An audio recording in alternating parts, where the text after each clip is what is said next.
तो आज हम एक कॉन्सेप्ट सीखने वाले हैं जिसका नाम है ओम्स लॉ। ये ओम्स लॉ होता क्या है? पहले ओम्स लॉ जानने से पहले हम तीन चीज़ों को बहुत अच्छे से सीखेंगे। फर्स्ट इज़ वोल्टेज, करंट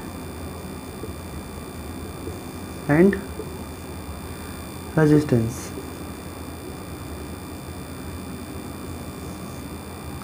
पहले हमें इनकी बेसिक बात पता होनी चाहिए कि वोल्टेज क्या होता है, करंट क्या होता है, रेजिस्टेंस क्या होता है, क्योंकि ओम्स लॉ सीखने से पहले इन तीनों का जानना बहुत ज़रूरी है। तो पहले हम बात करते हैं वोल्टेज की। तो वोल्टेज एक अमाउंट है, अमाउंट ऑफ कैलकुलेटिंग, ठीक है, जैसे क्वांटिटी बोल सकते हैं, of electricity in a source. कि किसी भी चीज़ में किसी भी सोर्स है, जैसे सोर्स क्या होता है, जैसे सेल, बैटरी, तो ये हमारे एक सोर्स हैं। इन सोर्स के अंदर कितनी इलेक्ट्रिसिटी है, अब चाहे आप उसको कैलकुलेट करो या फिर क्वांटिटी के टर्म में बोलो कि कितनी इलेक्ट्रिसिटी उसके अंदर है, वो टर्म जो भी कैलकुलेट करेगा उसे हम वोल्टेज कहेंगे।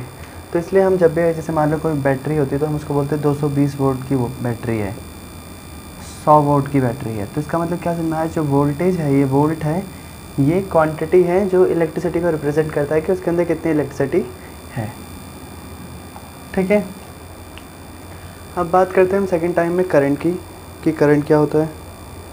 तो करंट को डिफ़ाइन करने से पहले हमें पता होना चाहिए चार्ज के बारे में।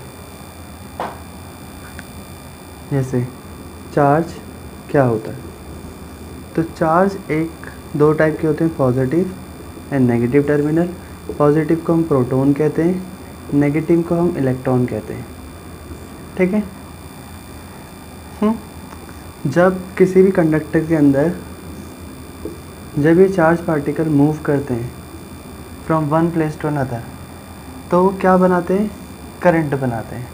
मतलब सपोज़ मान लो यहाँ पर एक किसी के पास कोई मटेरियल चार्ज पार्टिकल है किसी कंडक्टर के पास, जब ये मूव हो के इस तरफ तक पहुँच जाएगा, तो इसका मतलब जितना भी कंडक्टिंग पाथ है वो यहाँ से ट्रांसफ़र होके आपका सेकेंड एंड तक पहुँच जाएगा। मतलब कंडक्टर जो होते हैं उसमें जो कंडक्टिंग पावर होती है वो हमको फ्लो ऑफ इलेक्ट्रॉन या चार्जेस से ही मिलती है। तो करंट क्या होता है, flow of electron is known as current. Next बात करते हैं हम रेजिस्टेंस की। तो रेजिस्टेंस एक प्रॉपर्टी है, इसकी एक मेन प्रॉपर्टी जो है, वेरी इंपॉर्टेंट प्रॉपर्टी जो आपको पता होनी चाहिए, ये टू अपोज द करंट, ये करंट को रोकने का काम करता है, ये करंट को रोकता है। कितना रोकता है, ये इसकी कैपेसिटी पे डिपेंड करता है कि आपको किस तरह और कितना करंट रोकना है। मान लो अगर आपको ज़्यादा करंट रोकना है तो ज़्यादा हैवी रेजिस्टेंस लगेगा, बट अगर आपको कम करंट रोकना है तो आपको कम रेजिस्टेंस चाहिए। मतलब क्वांटिटी के हिसाब से आपको आप उसको चेंज कर सकते हैं। तो अब हमें इन तीनों के बारे में पता है कि वोल्टेज क्या होता है, करंट क्या होता है, रेजिस्टेंस क्या होता है। अब हम जानेंगे कि ओम्स लॉ कहता क्या है। तो मैं इसे रैप कर रहा हूँ, तो स्टार्ट करते हैं ओम्स लॉ की डेफिनेशन पर। सो डेफिनेशन ये कहती है, फर्स्ट पॉइंट है इसका, ओम्स लॉ स्टेट्स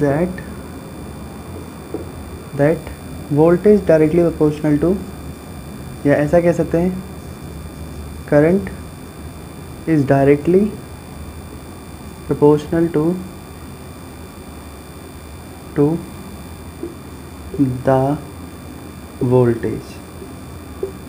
ठीक है, इस लाइन का मतलब क्या है, करंट जिसको हम आई कहते हैं सिंबल के अकॉर्डिंग, डायरेक्टली प्रोपोर्शनल को हम डायरेक्टली प्रोपोर्शनल का सिंबल लगाते हैं। एंड बात करें अगर हम वोल्टेज की, तो वोल्टेज होता है हमारा ये, तो हम इसे ऐसे कह सकते हैं कि V is directly proportional to voltage है। और हम इसको चाहे तो ऐसे भी लिख सकते हैं कि V is directly proportional to current.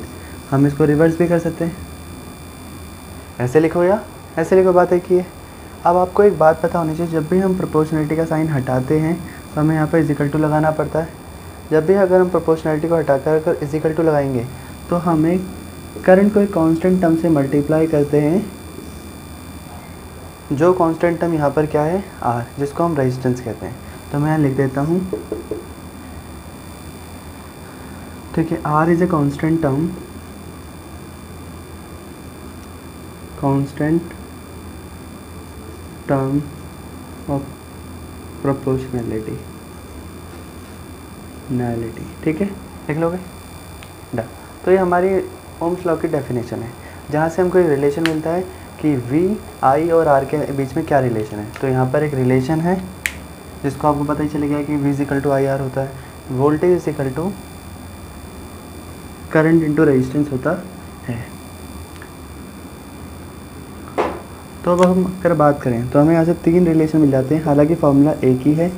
तो V इंटू IR कर दो, ये मल्टीप्लाई है, या जब आपको करंट निकालना हो तो ये जो R मल्टीप्लाई है वो इस तरफ आके डिवाइड में चला जाएगा। बट अगर हम बात करें रेजिस्टेंस की, तो रेजिस्टेंस कैसे निकलता है, V बाई I होता है। तो इन सारे पॉइंटों को अगर हम मिला दें तो कुछ हमारे पास 3 रिलेशन आ जाएंगे। जब आपको वोल्टेज फाइंड करना है तो आप वोल्टेज का फॉर्मूला लगा सकते हैं, करंट फाइंड करना है तो आप ये ऐसा फॉर्मूला लगा सकते हैं, बट जब आपको रेजिस्टेंस फाइंड करना है तो आप V बाई I कर सकते हैं। एक और बात ध्यान रखनी है, ये एक खाली कॉन्सेप्ट के लिए है, या यूँ कह सकते हो बस ये ट्रिक के लिए। बहुत सारे बच्चे क्या होते हैं, कंफ्यूज हो जाते हैं कि हमको फॉर्मूला कब लगाना है और कैसे लगाना है, क्या हमें पता कैसे चलेगा कि हमें ओम्स लॉ लगाना है। जब भी कभी वोल्टेज, करंट और रेजिस्टेंस की बात होएगी, जब भी इन टॉपिक पे क्वेश्चन होगा, न्यूमेरिकल क्वेश्चन अराइज होगा, तो सबसे पहले ध्यान रखना इन 3 चीज़ों में 2 चीज़ें दी होंगी और एक चीज़ मिसिंग होगी।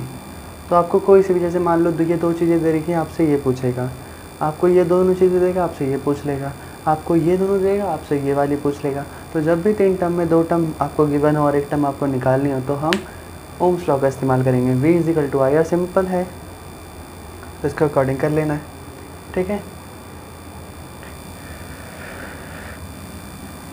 तो अब हम स्टार्ट करते हैं इन्हीं फॉर्मूले के हिसाब से।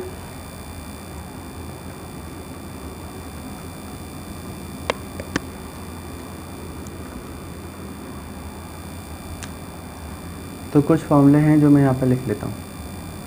V is equal to IR, I is equal to V by R and R is equal to V by I। तो हमारे पास ये कुछ 3 फॉर्मूले हो गए जिनको हम नोटेड डाउन कर लेते हैं। अब हम ओम्स लॉ के कुछ न्यूमेरिकल पे बात करेंगे, ओम्स लॉ के न्यूमेरिकल पर कि होते क्या है, ठीक है।